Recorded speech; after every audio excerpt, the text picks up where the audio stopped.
अस्सलामुअलैकुम एवरीवन, कैसे हैं आप सब। आज मैं आपके साथ पोटैटो चीज़ी पफ़ की रेसिपी शेयर करूंगी।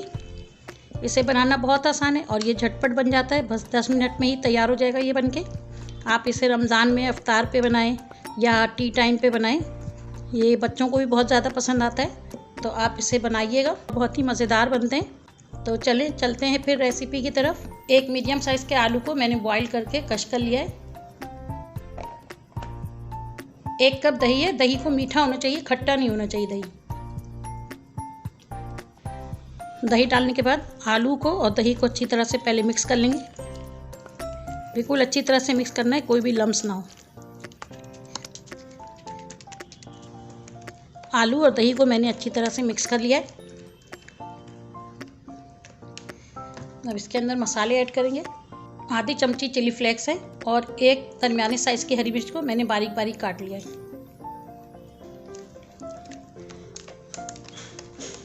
इसको थोड़ा सा मिक्स कर लेंगे। आधी चमची नमक डाल रही हूँ, आप नमक अपने टेस्ट के हिसाब से डालिएगा।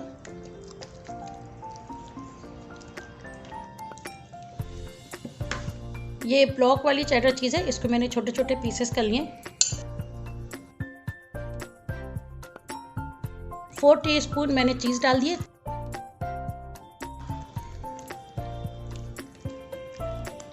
चीज़ डालने के बाद मैंने इसको मिक्स कर दिया है। ये 1 कप मैदा है, ये डाल दूंगी। डालकर अच्छी तरह से मिक्स करेंगे।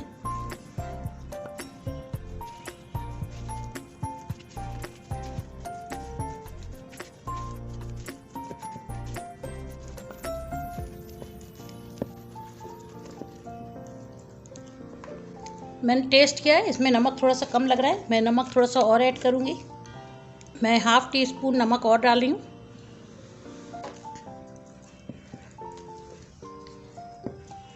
नमक डाल के अच्छी तरह से मिक्स कर लें।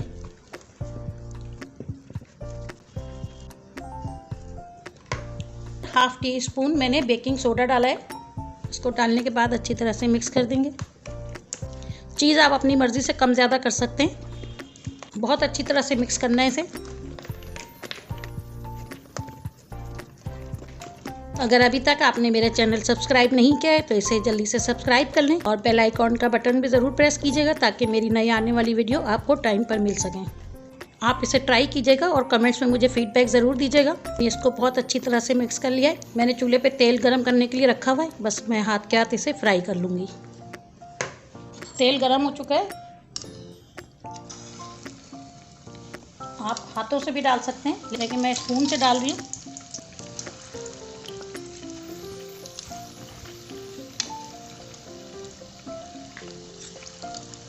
चूल्हे की फ्लेम को मीडियम टू लो रखना है।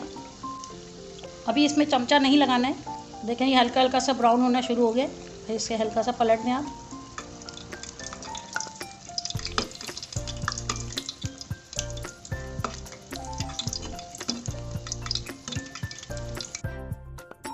इसको लाइट गोल्डन ब्राउन करना है, बहुत ज़्यादा डार्क नहीं करना है। ये फ्राई हो चुका है।